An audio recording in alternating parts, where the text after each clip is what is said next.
welcome to the MetaPod Pokemon TCG podcast that revolves around the evolving meta. It is a new day in a new area. I am at the new place that I've moved to.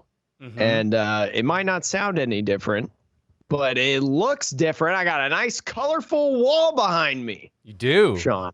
You do. It kind of fits our theme, you know, with the green. I got some green in there in the wall, but I also got some purple and blue, and it's very nice, Jake. I like this specific look because you have that, like, you know, what you expect of like the Twitch or the YouTuber, where it's like colorful wall, a shelf with all the pokey stuff, but like there's not too much depth.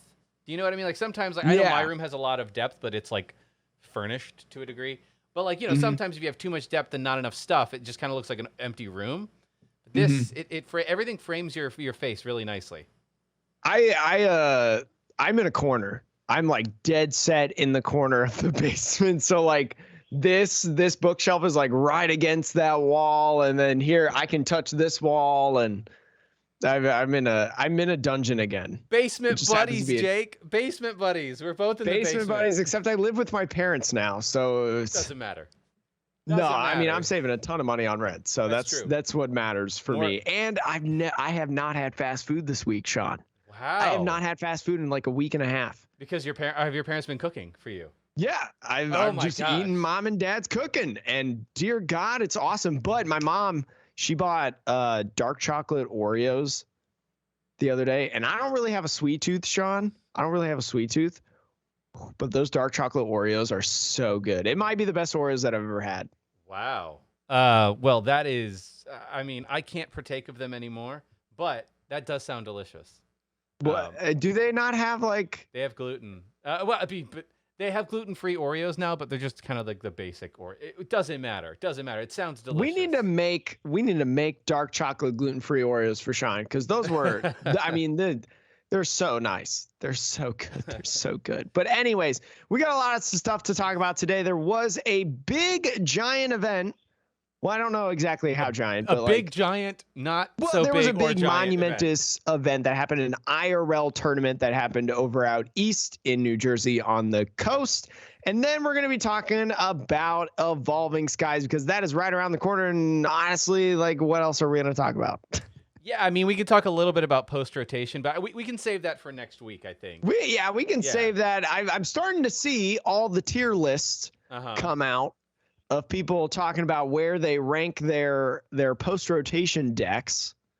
And I kind of want to sell my Shadow Riders that I have right now.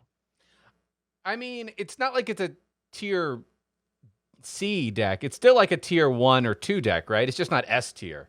I mean, but like, I don't know. I got lucky on pulling them. I will say, I've got 3 of them. I'll sell like 2 of them maybe. I will say, Jake, it may not. It's one of those things where like the ability to accelerate energy will always be powerful. Oh no, it's always going to be good. So like Shadow Rider is always going to be good. It's just not going to be as good for sure, because with Gengar, like a huge part of why that deck is good is Gengar Mimikyu in that, giving you like a legitimate extra turn. Yeah, that is very true.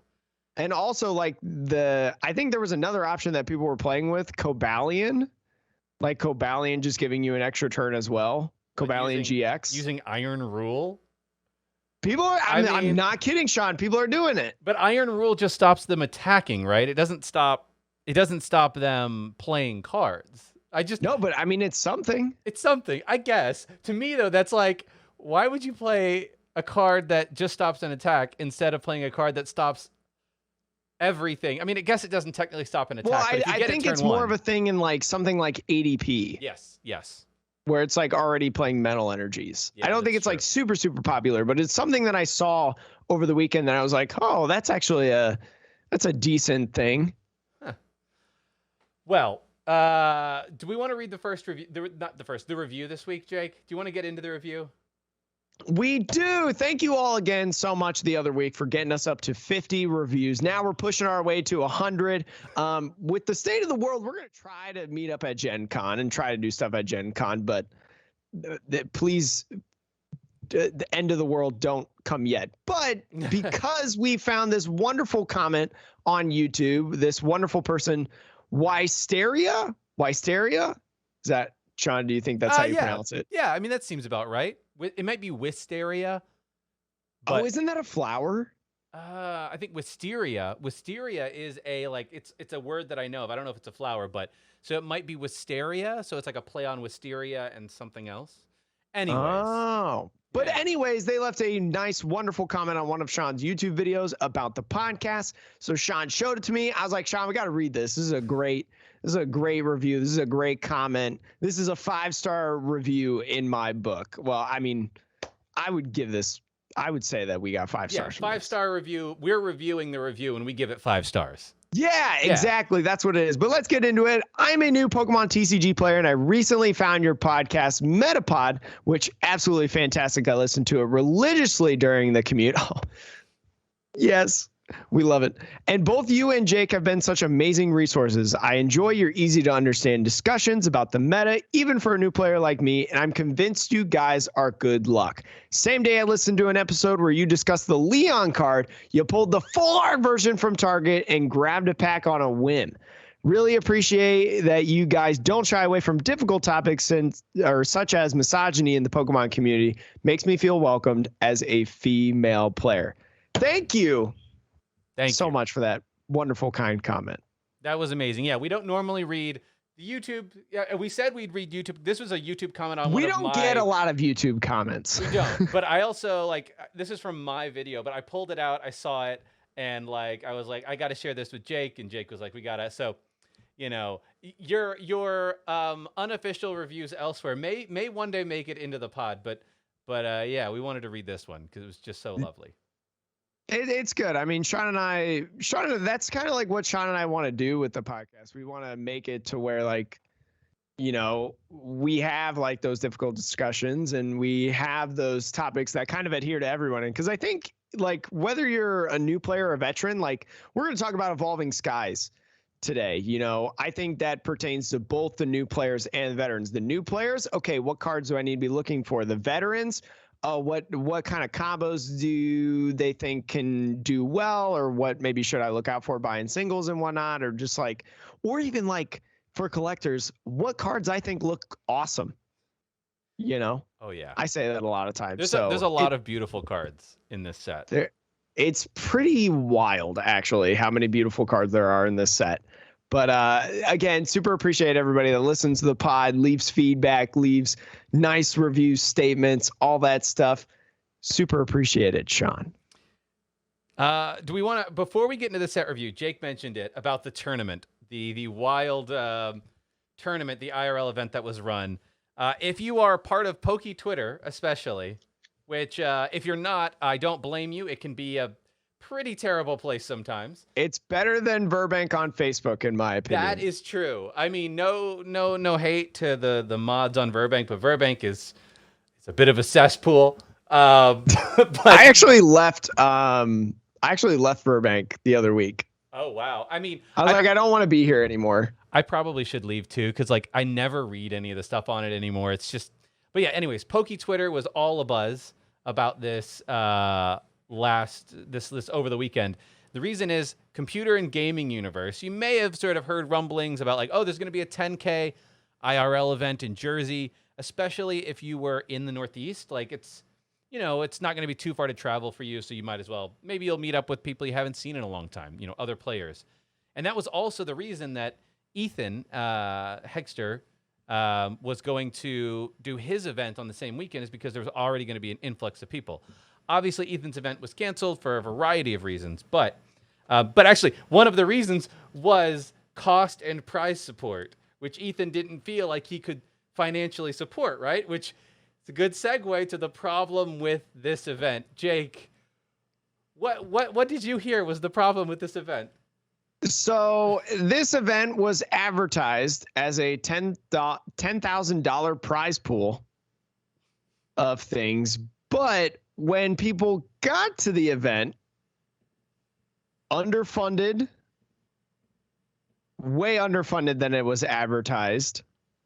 That's a small statement. The price, cosplayers were being paid to be at the event. Cheating scandal.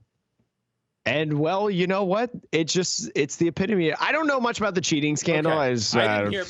I didn't hear about the cheating scandal. Ooh. I had seen it from Charlie Kerr. Charlie Kerr tweeted a cheating scandal. Pokemon is back, ladies and gentlemen. And I thought it was just hilarious. But here's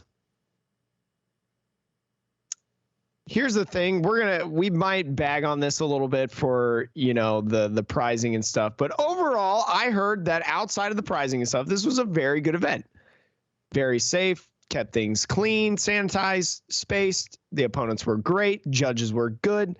Things like that.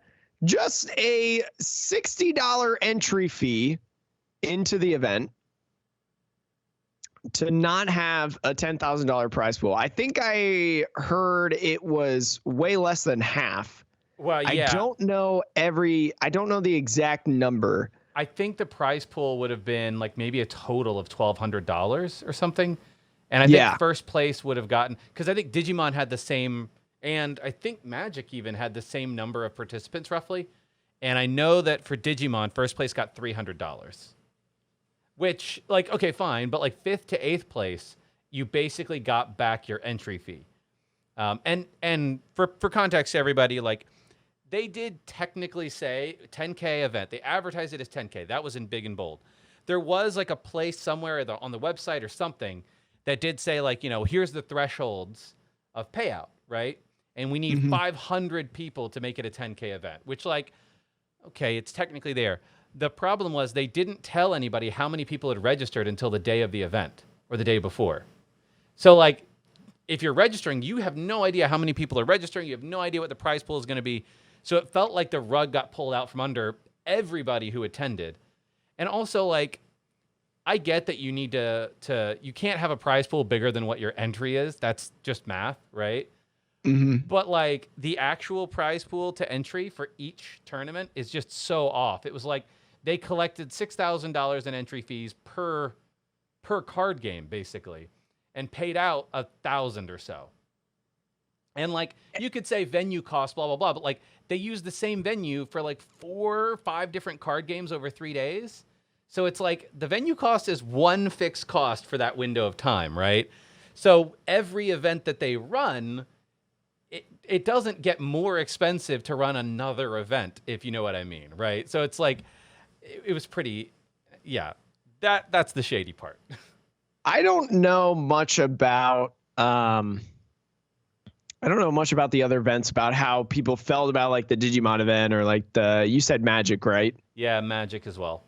I don't know how those events went. I just know like the Pokemon realm of what it is. But I did hear, though, that masks were mandatory and that not wearing a mask was going to result in a game loss, which I think was awesome. I did see testaments, though, of some officials, judges not wearing a mask.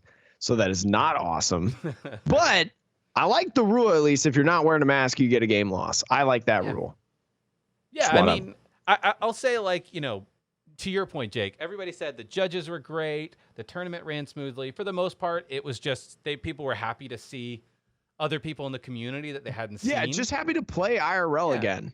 And like, I think there's a lot of credit to be given in that regard.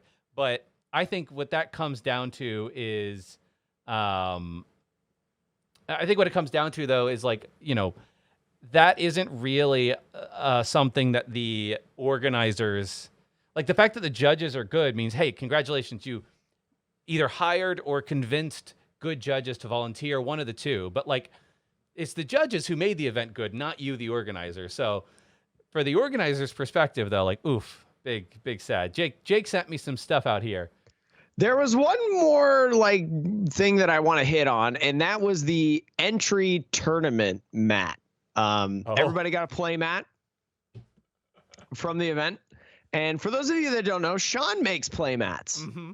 Kind of. He commissions artists. I actually have one right here. Let me pull it up. Sean commissions artists to make play mats for Digimon and stuff, and it looks absolutely gorgeous. Mm-hmm. Right there, you can see that playmat from the event. Yep. And I'm sure somebody drew it and somebody worked really hard and put a lot of time and effort into it, and it's got its charm. Yeah, look, but I don't think people were expecting this playmat. A lot of people want it, though. I saw a lot of tweets that were like, yo, does anybody want to sell their CGU TCG Fest playmat. I mean, people want it in the same way that people loved. Do you remember the restoration of the Jesus painting that went wrong? No. Okay, I kind of want to find this. Hold on. But the story of that restoration is it was done so poorly that it became a meme in its own right. Restoration fail. Let's see. Ah, there we go. Images. Let me just pull this bad boy up for you real quick. Put it on screen, Sean. I'm ready to see this. Okay, and there we go. That was a restoration. That's my point is it was like there's a lot of other background elements here. It's like a famous painting, etc. But to me, like, you know, this I think it's popular for the same reasons, which people are like, again, I don't want to hate on any artist's work per se. But, you know, I think there's a lot of great artists and designers out there who could have really done a great job with this mat. And like, boy, howdy. It's just it looks, yeah. Anyways, that's all. The event itself was definitely interesting to watch unfold on social media. And I'm glad that at least like people had fun, like people went well. It wasn't like some of these online events that like the online event that we talked about not too long ago where like the person was dishing out like old packs. Crimson Invasion packs as prizing. Like at least it wasn't like that. Yes, yeah. So because that's like legitimately scummy. Very much so. The other stuff is more like just unfortunate and soon, hopefully, fingers crossed. I can't hold my breath, but hopefully soon we have IRL events back, Sean. Yes. Fingers crossed. And hopefully we can have like regionals back too and stuff, and just have the mat is going for about $25 on eBay. There's a couple listings for it, Sean, if you want one. I mean, do I want the meme that badly? I mean, it's pretty solid. I don't know why you wouldn't. But anyway, Sean, are you ready to talk about what everybody's been itching for? It is the Evolving Skies set review. Yes. We can get into it. And here we go. We've got Evolving Skies coming with you today. This may be a website that you are not familiar with for those of you watching on YouTube. We're actually pulling this from Justin Basil's website that Justin Basil has. Justin Basil is one of the writers at Poke Beach. I don't know if they write anywhere else, but this is a really good website for anyone who is interested, you know, is a competitive card game player or even collectors. This website is pretty good because this page is titled Highlights from Evolving Skies. But if you look up at the tabs, you've got like a whole deck building tab where you can look at stables, noteworthy cards, pre-release deck building guides, regular building guides, archetype, upcoming things, highlights, you know, what should you play, talking about rotation, like a whole bunch of, like, this is a really good resource, I think, online that people should use, especially if you're a newer player, like kind of how we mentioned our wonderful comment leaver said that they were a newer player in the game. I think this is a really good website to look at for you. We're going to focus, though, Sean, on well, you know what? Well, we'll talk about the player stuff. We'll talk about the cards that we like competitively from this set. And then I'm going to ask you at the end, what's your favorite card from the set art wise? Okay. So we can start. I'll give you time as we're going through to think about it. But Sean, I'm going to kick things off first. I want to talk about stage ones. There's like 3 stage ones on your screen right now. If you could scroll down to the Ludicolo. Okay, this guy over right here. This Ludicolo 140 HP water Pokemon has the ability Energetic Dance. When you play this Pokemon from your hand to evolve one of your Pokemon during your turn, you may use the ability. During this turn, the attacks of your basic Pokemon do 100 more damage to your opponent's active Pokemon. 100 more damage, and doesn't even have that bad of an attack right there. It's very vanilla. It's a vanilla attack, just a water and colorless, but it does 120 damage for 2 health. Plus, with your ability, you're doing 220 damage for just a water and colorless attack. So I like this card, Sean. I think this is a really, really cool card. I think the stage ones are pretty sweet in this set outside of the VMAXs. We'll get to the VMAXs later. But Ludicolo, I've seen a lot of memes with this card. I've seen it paired up with a Magikarp. You get 4 Ludicolos on a bench and a Magikarp, and all of a sudden Magikarp with a, what is it, Muscle Band or whatever that card is right now in the format. Expanded? Oh, yeah, I get what you mean, yeah. And it just does like 420 damage for like 1 energy. Like if you evolve all 4 Ludicolo in 1 turn, just like stupid stuff like that. But I've also seen some people legitimately talking about Ludicolo Zacian V to one-shot the VMAXs, which I think would be actually really, really interesting if you could get that online. Seems like a lot of bench space, but obviously with this Ludicolo, you kind of want to pair it up with like scoop up nets. Yes. I think if you're going to play a deck that heavily utilizes Ludicolo, you're going to need scoop up nets. Scoop up your Lotad, put him in. It might be difficult with the rare candies because Ludicolo is a stage 2. I think I said stage 1 earlier. I just got really excited. I want to talk about Ludicolo. Skipped stage 1 and went over to stage 2. But Ludicolo, I'll clarify, is a stage 2 Pokemon. That means it has to evolve twice in order to get to Ludicolo. But, you know, you've got rare candy in this format. So it could work out. It also could work out. I think it's what's the pre-evolution to Ludicolo? Lotad? Lotad. There is that Lotad that if you draw it at the start of your turn, you can play it onto your bench for free, right? Pair that with so you could do that with something like the Oranguru from Sword and Shield base to put it at the very top of your deck. I don't know. Are there trainer cards that allow you to do that? I mean, the only trainer cards that would allow you to throw down a stage 2 or anything like that automatically are like the Rapid Strike, Mustard, and Single Strike. But I don't think Lotad has. I don't remember if Lotad has a single or Rapid Strike version. But I don't think so. But yeah. so I mean, Ludicolo wouldn't work anyway. I don't think I would go with Mustard. I think you want to try to get the Ludicolos down as fast as possible with like abilities and non-supporters. Because everybody's so heavily invested to like Marnie and the Professor's Research and Boss right now. So it probably just seems like the better idea to just try to naturally get into it. But I mean, I completely forgot about the Lombre, to be honest. The Lombre putting itself on the bench when you top deck it. That's actually a pretty interesting idea. Maybe Guru comes back.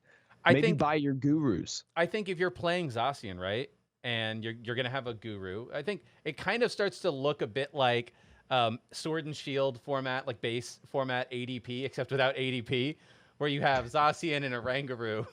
And now instead of ADP bumping your damage, you just have Ludicolo. So you do the Lotad or the Lombre Ludicolo nonsense with the Oranguru. And you probably still, I mean, even then, like different than ADP, you still probably have a favorable prize trade with a lot of decks because VMAXs are wild right now, and they're going to be even more wild with Evolving Skies. Yep. Personally, like you don't see a ton of like one prize decks. No, right now, to be honest. And you add 100 damage to it, that puts you at 330, which can hit over most things. But then, you know, say people, and that like, doesn't even include like the muscle band that I said to, you know, to go up to 340, which I think knocks out everything. It does, or Rusted Sword, putting you at 360. Yep.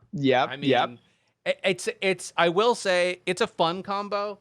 I would not be surprised if some creators, I'm thinking of the Flex Daddy Righteous of the world, or I'm thinking of Little Dark Furies, right? I'm thinking LDF is going to pair this up with the Magikarp. That's what I'm thinking. Just to make the memes, just for the memes.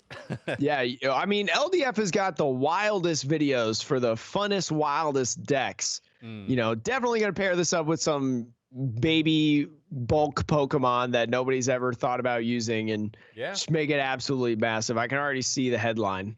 Yeah, just some 1 energy attackers. I mean, I think almost this could be interesting with Tool Drop Whimsicott, but it's a lot of stage 1s and 2s. Yeah, I don't know if you could do that. Yeah. Plus, like with Whimsicott, I don't think that works. I just don't see it with Whimsicott. Yeah, I don't see it with that. All right. Well, actually, it doesn't work because it's not a basic Pokemon. Okay. Yes. You gotta have a basic, Sean. That's, you know what? Reading is fundamental. I think the next one I want to talk about really quick is this Milotic here. I think this Milotic is a great example of why Pokemon would, I think, be well placed to bring back a Ditto Prism Starlight card. That's like the whole reason why I want to talk about these baby evolutions is because I want Ditto Prism back. I miss it. I think Ditto Prism, for me, like I didn't appreciate it enough because I at least was playing. It was like my first year or so, like in the Pokemon card game, and I'm like, oh, okay, cool. Ditto Prism can evolve over things, yada yada.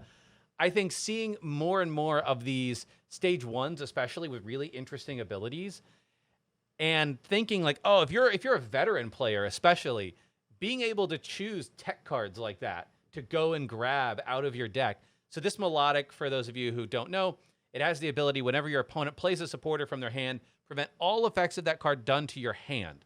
Now, that is obviously good for Marnie, right? So I'm just like, that would be so good, but it doesn't feel good enough to bother putting in the Feebas or whatever.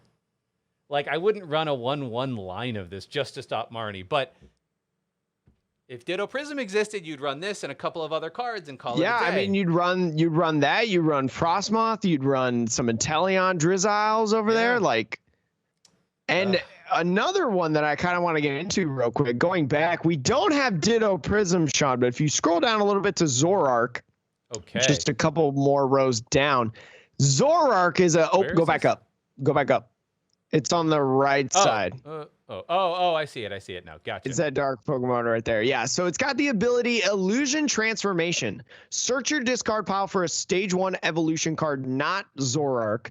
Discard this Pokemon and all cards attached to it, then put the new Pokemon in this one's position. So we don't have a Ditto Prism, but we are getting a Zoroark that can transform into different stage 1 Pokemon, Sean. And that does not include VMAX, I believe, because I think if you look on the VMAX's card, it doesn't say stage 1, it says VMAX, so it's kind of like a different evolution per se. It's considered an evolution Pokemon, but this one specifically saying stage 1 is going to make it a little bit different. But I mean, that could be another really easy way to get like a Lombre down. That could be the easy way to get Milotic down. You know, if you run more Zoroarks for, well, I wouldn't say dark, maybe like Dark Box, not necessarily Eternatus VMAX, but like, I don't know, something of the sort with the Umbreons you got going on, or really just any deck, to be honest. Like, it might be a good like toolbox deck. I think people are talking about this card in Expanded. Okay. I'm pretty sure, because especially with Battle Compressor, right? We've talked about Battle Compressor time again in Expanded. One of the best cards in Expanded, in my opinion. You know, you're able to get discard those stage 1s all right away. And then if you can just evolve, you can go into whatever you need, you know, maybe some sort of control deck. You know, you remember Sanders Orbeetle? Yes. Like little baby Orbeetle control deck. That's kind of, I think this could maybe factor into it as well. With this, that can help you maybe get some of your specific Pokemon that you need in certain matchups. I think be very, very interesting. I think an interesting ruling for this card will also be whether or not when you switch it out with another card, if the new card that comes onto the field will have been considered played that turn, or if it will retain the effects, if you will, of Zoroark. Meaning, if you had the Zoroark at the start of your turn, you go and swap it with something, could you then evolve it into a stage 2? I think, don't quote me on this, I think it's the same concept as Ditto V. Mm-hmm. With Ditto V's ability. I believe it sticks to your point of like, if it just got in that turn, it does not evolve into a VMAX. It has to be there for a full turn. So I would assume the same is with Zoroark. You know, you evolve Zoroark that turn.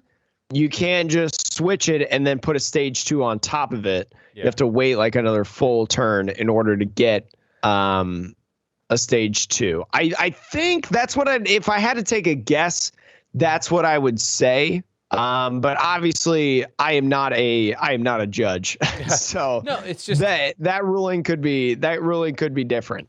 it's just an interesting like thing to consider. Like if you're building decks with Zoroark because you want to do maybe a toolbox stage 1 or toolbox stage 2 single prizer deck.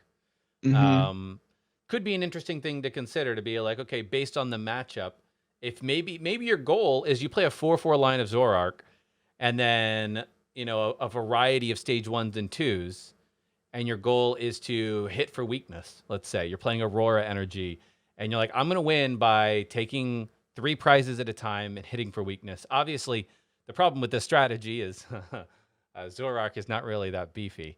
So you probably I mean, it's 120 HP Pokemon, so it's not the thickest of Pokemon. Yeah, that Rapid Strike Urshifu looking at it like, juicy. Let me just slam a jamma you with this move. Mew is gonna be bench barrier not being in the format is just gonna hurt, Sean. It's just gonna hurt. Let's talk about maybe one more of these little maybe 2 more. Okay. I've got at least 2 more vmax Pokemon that I want to talk about, Sean. Let's go first to the Flaffy. Yes. We've kind of talked about this Pokemon. A lot of people are excited about this. It is the return of Ray Eels. Ray Eels, a deck that was going on during like the Heart Gold, Soul Silver, Black and White era. That was Rayquaza VMAX. It had whatever the eel Pokemon's name is. Electrike. Or Electros. I don't know which evolution stage, but one of them. But anyways, it was a Pokemon that accelerated lightning energy from the discard onto Pokemon. And so Flaffy is here as a stage 1 doing that exact same thing. Once your turn, you may attach a lightning energy from your discard pile onto one of your bench Pokemon. Very, very good ability. People are very excited about this. They're excited for the archetype to come back because we'll talk about Rayquaza VMAX here later. We've talked about it a little bit before. But yeah, we'll talk about it a little bit later. Yeah. You said there was another baby. I don't see decks though. So like sticking there real quick. I don't really see it in like Coco VMAX. I don't know if Coco VMAX is good enough to really be like a factor in the meta. I think that you would play this with any lightning deck, right? I don't know if Bolton V, so like Turbo Volton V, you know, when Bolton first came out, you know, people were trying Bolton V and stuff. I don't know if Flaffy could make that work. I just feel like we need a better way of getting cards in the discard pile. I think, yeah, that would be the biggest problem, right? Is like there's no battle compressors. You do have research, and you're gonna have, you know, other draw and discard cards. But, yeah, I mean, I think if you are planning to play Turbo Bolton for whatever reason, I do think you run this at maybe 3 or 4 of, only because your opponent will probably not, depending on the deck that they're running, they're not going to focus necessarily on killing your Flaffies if you have a Bolton that's powered up, right? Because then it's too dangerous to kill the Flaffies and not the Bolton, right? They're going to look at the Bolton and go, okay, I need to kill this thing. It's about where you put your energy, because it's not like Naganadel, if you remember, Sean, from Forbidden Light. The one that you have to attach all the energy to it, right? The metal and psychic. The Naganadel, you had to attach energies to the Naganadel, whereas with Dynamotor on the Flaffy, you can put it anywhere on the bench. Yeah.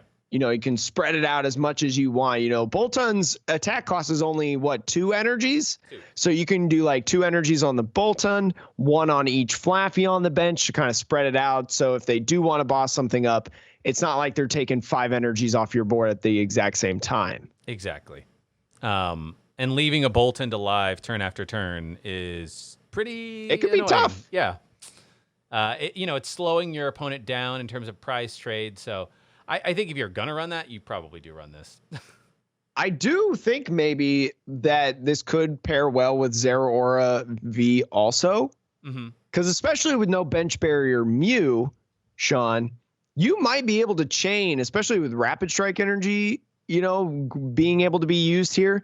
You might be able to do a lot of consecutive attacks. Now, 100 to the active is not the best thing in the world, But with something like Boss or Fione or something, you can consistently move that 100 damage Pokemon down to the bench. Now you're doing 280, maybe like a telescopic sight. Now you're doing 310 total. And that doesn't include maybe any other shenanigans that you might have, like Scoop Up Net, Zigzagoon, or, you know, to hit like the 320 or something on those combo turns. Yeah, that's a really good point. I think Zeraora also could benefit. The question is like whether or not Zeraora needs this, right? Because you said about Rapid Strike Energy, once you attack with it, another Zeraora can on the following turn come up and attack for just one lightning, right? I feel like I know that the Zeraora Vs, you have to do it in succession. Yes, exactly. In order to get the extra 180. Oh, there we go. Yeah. It's these. Yeah. Okay. So you'd have to chain the attack from just a Rapid Strike Pokemon. It just says if one of your other Rapid Strike Pokemon used an attack during your last turn, it does. Oh, it's 160. I'm sorry, it's not 180. But still. My bad on that. But it's still like a good chunk of damage.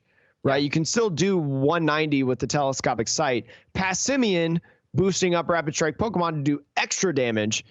You know, you can reach up to 300 plus, I think, with Zeraora. Now you might be running out of bench space at that point if you've got Flaffy's Passimian Zeraoras, but I don't think it's the worst idea in the world. I think you can get Zeraoras for pretty cheap. You could probably build that deck for pretty cheap and still win like a couple games with it. Do we want to talk about this Glaceon real quick? Sure, yeah, we can talk about Glaceon. I think we mentioned this before, actually, a while back, because one thing I said is I was like, I bet you Glaceon is going to have something that prevents damage, because traditionally that's what Glaceon does, right? Glaceon prevented damage from evolution Pokemon when you used its second attack. And this one just has an ability that prevents damage from all VMAX Pokemon. Not all evolution Pokemon, but no. VMAX is a type of evolution, so it's consistency. Yes. And you don't have to use that attack, right? Like you can. 150 and then 30 to the bench is fine. It's not great. It's not terrible. I'm not sure how good of a deck this is, honestly, because like you look at something like Zamazenta, and like that is not really so powerful, and it's like, well, I guess this is it since it's a bigger Zamazenta in some ways. Whatever can maybe get through its ability won't kill it instantly. Maybe that's the saving grace of this, but well, I think we can look at it with like the Inteleons. So I think people had the same idea with Ice Rider Calyrex VMAX. I think a lot of people kind of doubted it because it had a cap of like 250. Which is still really good for 2 energies, right? That is 1 less energy than this. But if you think about it, you know, you do the 150, sure, it's not the best damage. It's not going to one-hit KO, but you're doing the 30 to the bench from another Pokemon, and then you've got Inteleons, which can do quick shooting, which can almost guarantee you, if you get them out in time, like a 2-shot on some things, or you can use them for their abilities of finding trainer cards to be able to find things like Melanie. We found that Melanie is a bombastic card in Ice Rider Calyrex.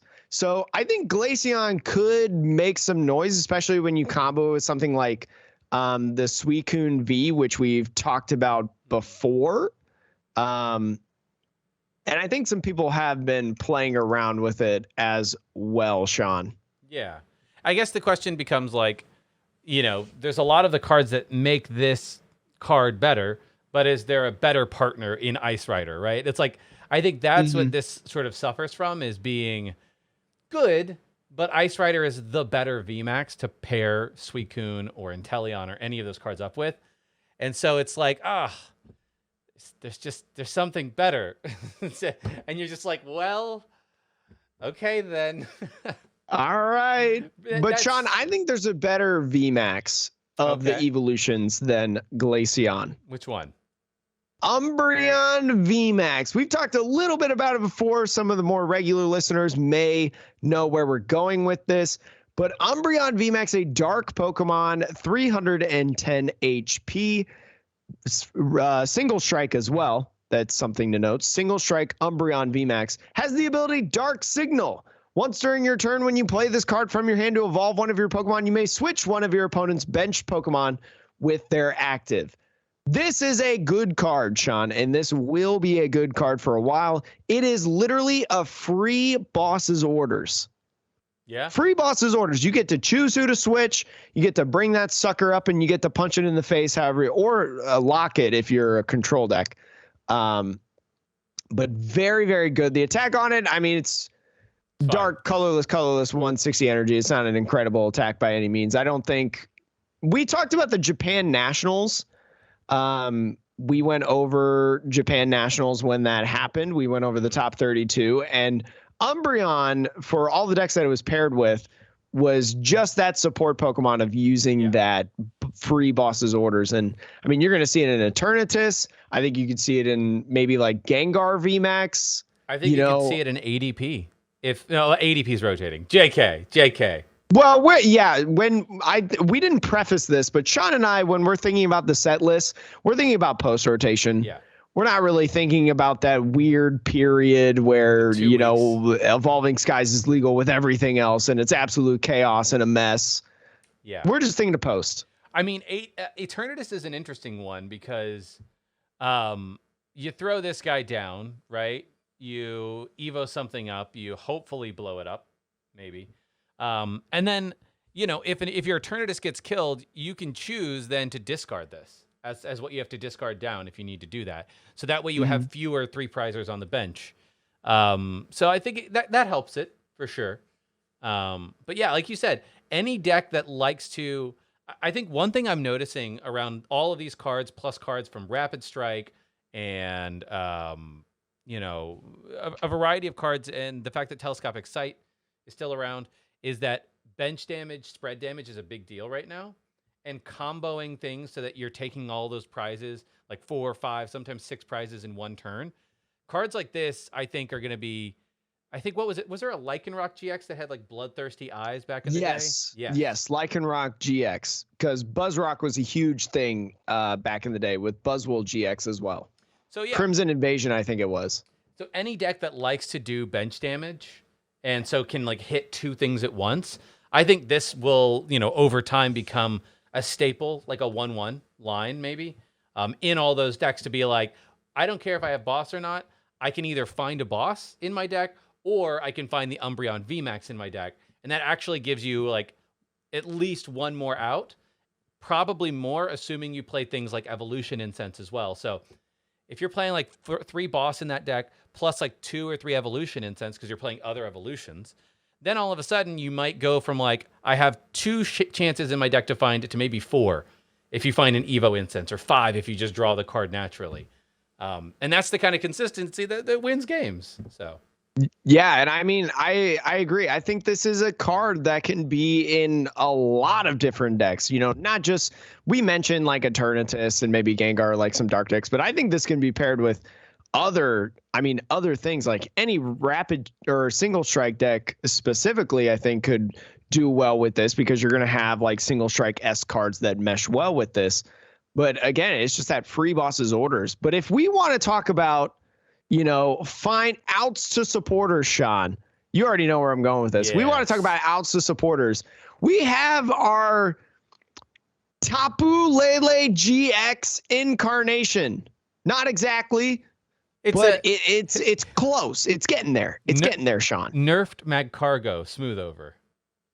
You know what? Yeah, you know what? You might be. Well, yeah, pretty much. Anyways, in Altaria Stage 1 Dragon-type Pokemon. Dragon-type Pokemon are coming back in this set for anyone who does not know. They're printing them again. Rip Fairy Pokemon.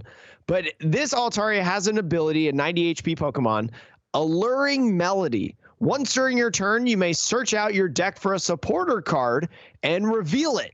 If you do, shuffle your deck, put the revealed card on the top of your deck. So, Sean, yes, smooth over Magcargo, much better. It is limited to just supporters, but supporters an instrumental part of the game. If you know that you have a dead hand, right? Mm-hmm. Sometimes you go through and you draw, and then all of a sudden you have 5 energies and Evolution Incense, where you're like, oh God, yeah, like this is it for me.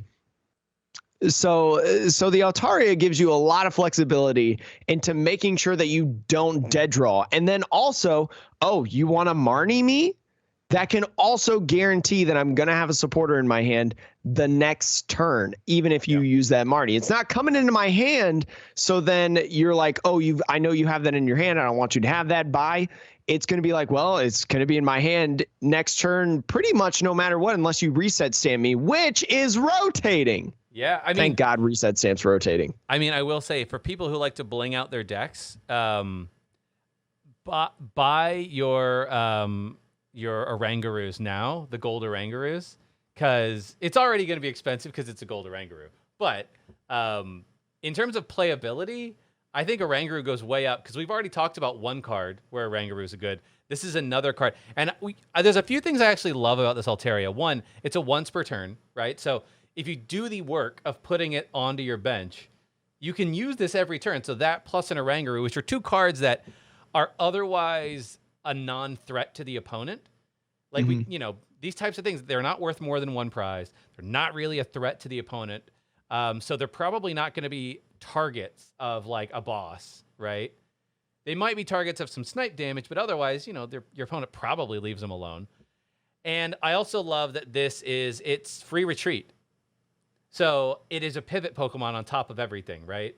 Which, that's a problem. A lot of decks, you look at some of the top decks from all time, finding good pivot Pokemon for a lot of decks is important. And so now you have a consistency Pokemon plus a pivot Pokemon all in one. It's pretty sweet, I think. What's the next card that we want to talk about? There's a lot of cards on this site, so those of you who are watching on YouTube will see what we're skipping over. This is now, we're going to move. We were talking about kind of the support Pokemon, the Pokemon that you see like do certain effects or things, not necessarily attacking Pokemon. But now we're kind of into it's great because Justin on this website separates it into sections. He separates it like utility Pokemon for the players, attacking Pokemon, very clearly kind of drawing out each point. But I kind of want to talk about first Leafeon VMAX. I know that specifically Celios Network, I've seen him a lot playing around with this deck. Leafeon VMAX on his stream. Grass, colorless, grass knot, 60 times damage for the 310 HP grass VMAX Pokemon. This attack does 60 damage for each energy in your opponent's active Pokemon's retreat cost. So something really, really interesting. Now we know that Air Balloon is in the format, things like that. But remember that we have Galar Mine to help boost up retreat costs. There's not really now with Altaria that might change if Altaria is very popular in a lot of decks, because free retreat getting away and things like that. But you could trap a lot of Pokemon and utilize Leafeon VMAX. You could just absolutely give your opponent a ton of different like headaches. Yeah, I mean, the fact that it is 60 times, I think is a big deal because what was it? Milotic was only 40 times. Milotic V. I think so. Yeah, and it was a less number. Yeah, it was less, and it did do 10 plus, but whatever. And the fact that this also is only 2 energy, whereas Milotic V was 3. And Milotic was a card that people did play around with, right? Like, hey, could this be good? And it ended up just being like, no, it doesn't. It was utilized in ADP. Yeah, it was like a good tech in ADP, especially for Centiskorch, right? Yes, when Centiskorch was running around town. But like 2 energy is really good for this. And you also have Leafeon V, which I'll scroll back up, which its ability, once during your turn, you may search your deck for a grass and attach it to one of your Pokemon. If you do, your turn ends. I guess not really so necessary, but you can spread your energy out turn 1, right? Like if I mean, especially turn 1 of the game, you can go ahead and just attach 2 energies, and you can put them on the same Pokemon as well, whether that's Leafeon or whatever, and can give you. I mean, that's not bad, especially if you get stuck as well. Yeah. Like if you're in a position to where you're stuck, you can at least accelerate some energy. Yeah. Instead of just doing nothing. And I guess the question with this one becomes like, I think for this deck, this is interesting. I feel like for this deck, you almost run Tool Jammers. I don't know. Does Tool Scrapper rotate? Jake? No. Okay, Tool it does Scrapper not. came out in Rebel Clash. Got it. So you might still run Tool Jammer in this, right? Because I think Tool Jammer would be a fine card to run. Because that stops the air balloons. And with Tool Scrapper, like if you have it in hand and they have the air balloons down, you play it. But a smart player won't play their air balloons until they need to. But at least with Tool Jammer, because it's only the active Pokemon that it matters for, then like any air balloon that's attached to the active, unless your opponent has a Scrapper of their own, which they're unlikely to have, then you just kind of like, well, I guess I have no retreat reductions. And if you have Galar Mine out, it's just gross. Chaotic Swell is rotating too, so Mine will, you can play it on your turn and it will stick, at least for your attack. So you're looking at that going like, okay, you know, how much retreat does something like Eternatus has 3. So this would do, you know, this would do 300 base damage to Eternatus. And yeah, and is Eternatus weak to grass or no? It's weak to it's weak to fighting. Fighting, that's it. There are some dark Pokemon, like I think Hoopa V coming out is going to be weak to grass Pokemon, but there are some dark Pokemon that are weak to grass because of like bug typings and stuff. I know Obstagoon, the little baby Obstagoon, is weak to grass. Okay. But also the second attack, Sean, grass, colorless, max leaf, 170 damage, heal 30 damage from this Pokemon. That is also not a bad attack. I mean, you basically set up 2 shots on everything in the format because VMAX is at 340. And Colossal VMAX is weak to grass, so don't even worry about that, chum. And you're healing a little bit of damage from yourself, which 30 at first may not seem like a lot, but especially in a 2-shot format, you know, where things are doing some 2 shots, that could change the tide, you know, end up making it a 3-shot battle. You know, maybe you put it in DDV in this deck as a tech, and boom, you're able to heal off 50 damage on that turn, which could help you out a lot as well. So not horrible.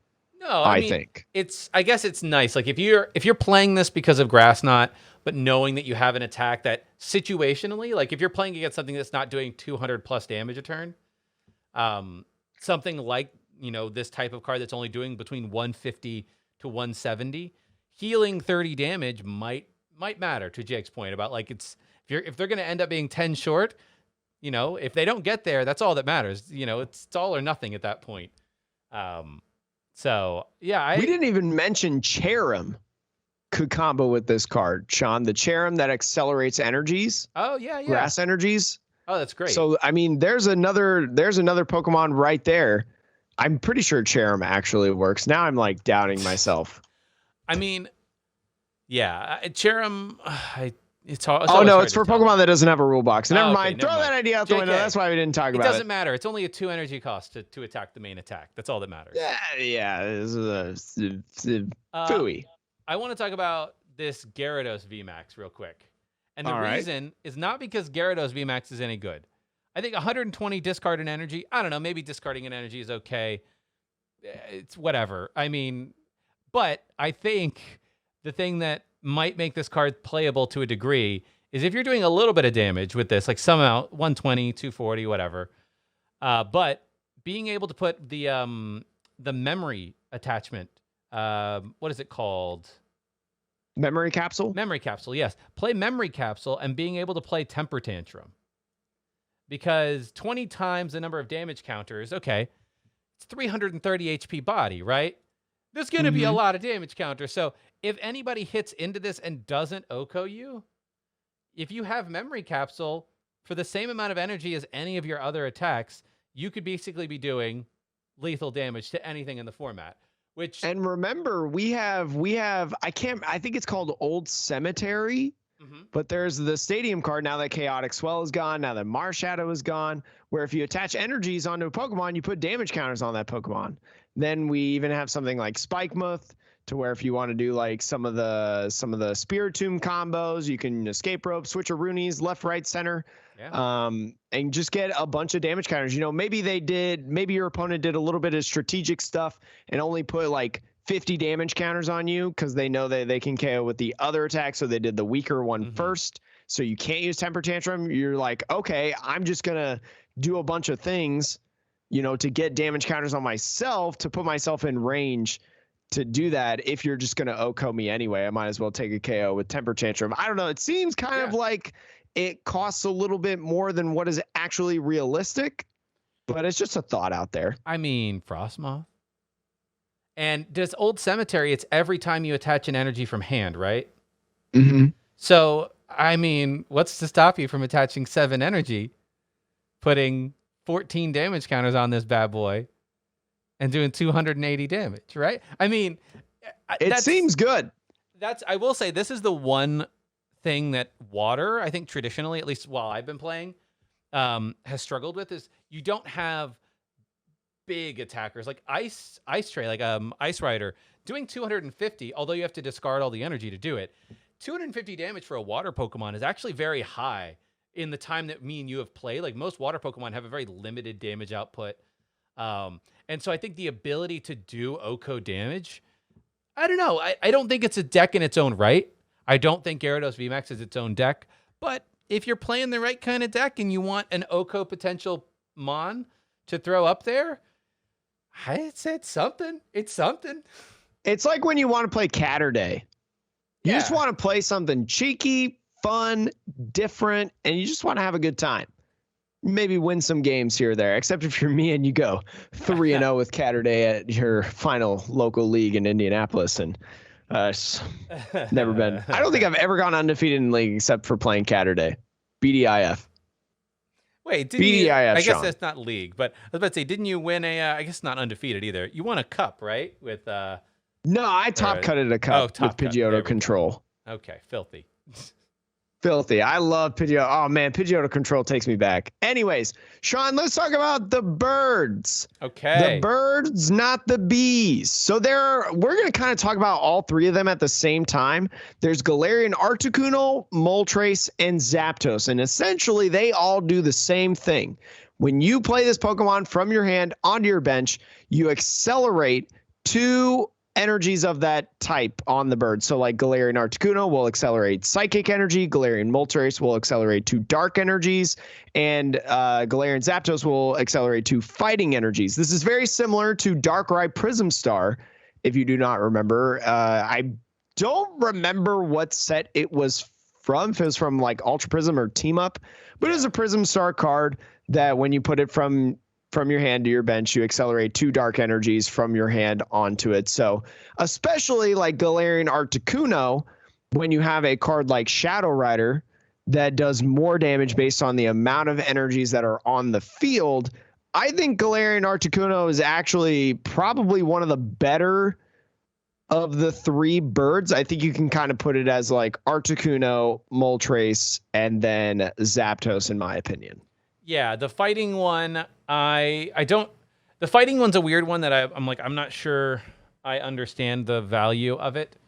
We just don't have like a good fighting deck right now. You know, like with the psychic one, with the Articuno, we have Shadow Rider, is going to be a good deck. We've got Espeon VMAX, which some people are liking, also does 60 damage per energy, although that's with your opponent's Pokemon, but still, like it can be a decent psychic deck.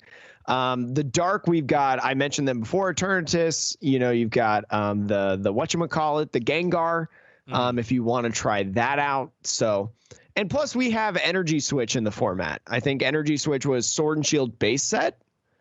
So you're going to be able to move some of those around potentially if you need to fill like an energy cost of some sort.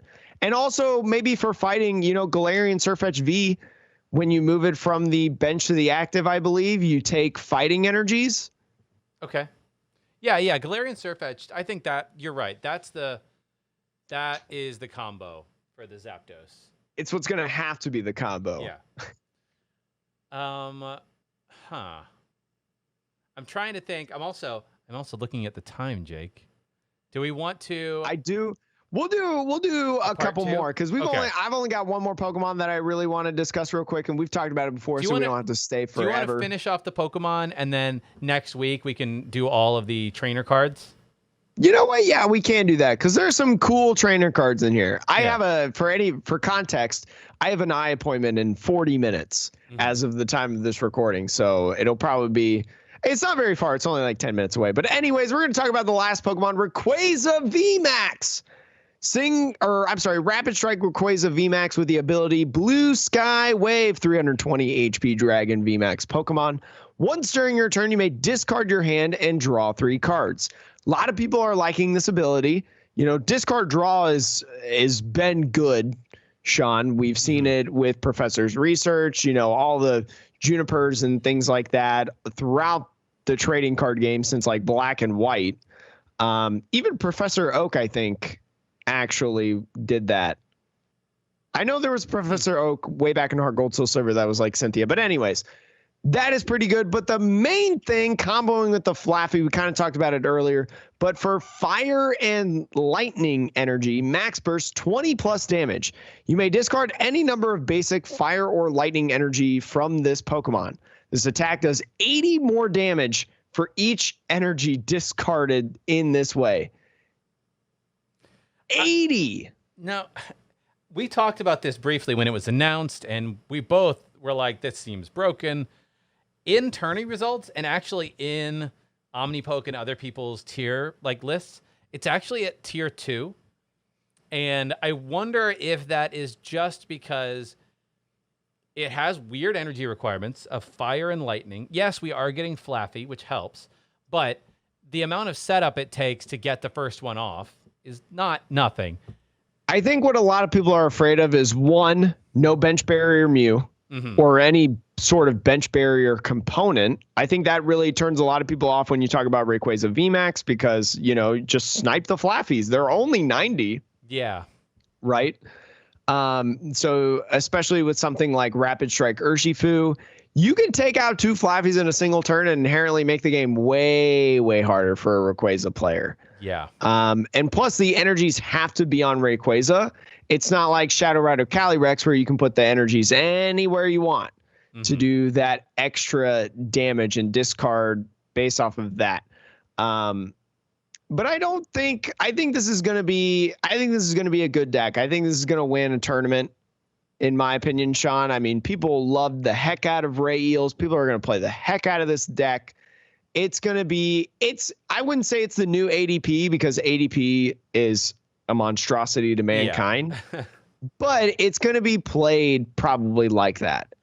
Yeah, I think because it's a fan favorite, right? And I will say this will not be a bust. I'm going to make a prediction. It will not be a bust like Reshiram and Zekrom was, right? That card, so much hype. People played it and they were like, this deck is trash. And that's a format where we had Welder and Coco Prism. Right, like that should have been easier. And no, it was just, that was because it had that limit, right, of how high you could hit. Yeah, I mean, I think it'll be good. I think we'll see. I hope that the more support Fire and Lightning gets over time, because right now, like, we're losing Welder, and you're not getting. We're losing Welder. We're losing Giant Hearth. We're losing Fire Crystal. We're losing Coco Prism Star. All the fire support is kind of going away with rotation. Even Viridian Forest is going. Yeah, I mean, like, you have Training Court, but like, you have Training Court. You have Energy Search. Right. I mean, being played in some Japanese ADP lists. I think when more fire support comes back, I think that this will benefit from that. I think any other lightning support in the future. So I think that this card is well positioned to be an okay deck, a decent deck when it comes out. But because there's so little support for both fire and kind of lightning right now compared to what it's been in the past, you know, everything's a cycle in Pokemon. And eventually that fire support and that lightning support will come back. And when it does, this card is going to just probably be that much better. So good reason to pick them up anyways, even if you think it's not going to be a tier 1 deck to start. Exactly. But as Sean mentioned earlier, I got to go to the doctor. I got to get my eyes checked. It's been like 4 years. Probably need a new prescription. Maybe I'll be able to see Sean a little bit better on the screen. I mean, I can see you well because your camera is awesome. Fancy but camera. You know what I mean, Sean. Anyways, everyone. Thank you so much for listening / watching the Metapod. Whether you're watching this on YouTube, listening on Spotify, Apple, Anchor, something. Pocket Cast, that's what I use. Whatever you're listening to, we super appreciate it. This was a fun.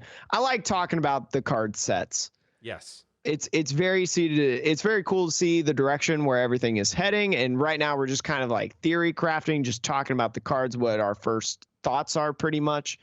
But next week, stay tuned because we'll have the trainer cards, and that'll be some awesome content for you all heading into pre-release. No, wait, pre-release weekend is this week, I think. Yeah, 2 weeks before the set. Yeah. So get some pre-releases, tweet at us your polls, let us know in YouTube comments or whatever what you got, and have a great rest of the day. Stay gaming.